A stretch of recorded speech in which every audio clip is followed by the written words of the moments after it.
Hello and welcome back to my cooking vlog show. Vlog na show pa. So ayan guys, ang ating recipe for today is French crepe pancake. So ayan, maglalagay lang po tayo ng dalawang egg and then ibibit po natin siya. After mo mabit yung egg, maglalagay na tayo ng sugar and vanilla extract. 1 tablespoon of sugar and 1 teaspoon of vanilla extract. So ayan, tansya na lang yung extract dyan.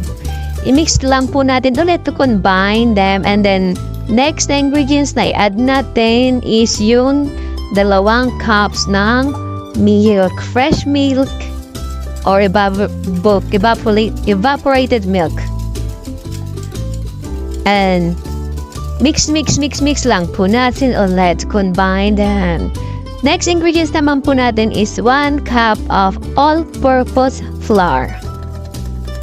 Kailangan po natin yung gawin para walang mabuo-buong flour kapag magluluto ka na. So, mix ulit natin hanggang makuha mo yung smoothness na kailangan natin. Nung no lumps, wala na mga flour, buo-buo, ganon.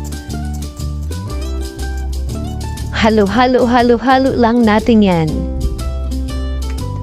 So yan guys, after natin ma-mix yan at makuha nyo na yung gusto nyong, yung texture na gusto natin para sa ating French crepe cake, ay isi-set aside po natin siya for 30 minutes bago po natin siya gagamitin or lulutuin.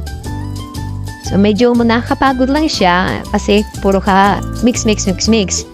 So, syempre, before natin siya i-set aside, kailangan po natin siya ulit salain. Para talagang sureness na walang buo-buo. Para talagang smooth ang ating butter. Datawag na mixture o butter. So, after that, set aside for 30 minutes. And after 30 minutes, ihahaluin po ulit natin siya bago po natin siyang pwedeng iluto.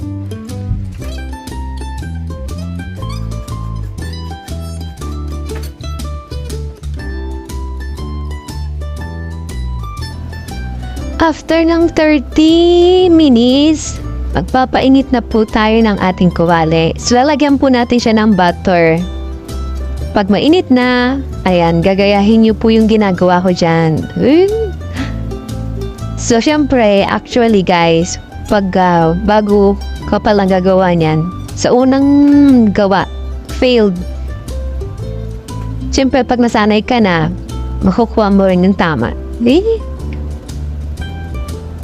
You will get the experience sa char. But if you are a professional chef, syempre, hindi ka na mahihirapan. Easy na lang sa'yo, di ba?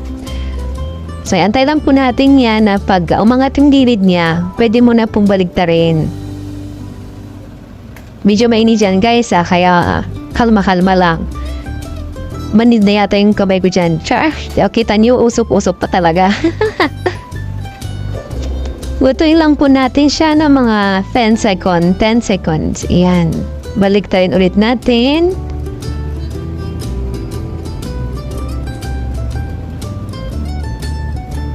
And yan. Tapos na po yung ating first na crepe pancake. Manipis lang talaga siya. So, repeat lang po natin ulit yung procedures kung paano po siya lulutuin. So, yan. Ikot-ikutin mo. Katulad ng pag-iikot sa isip mo, sa ulo mo. Charot lang.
Ayan na po yung ating mga nagawa. More than 10 yata yan, guys.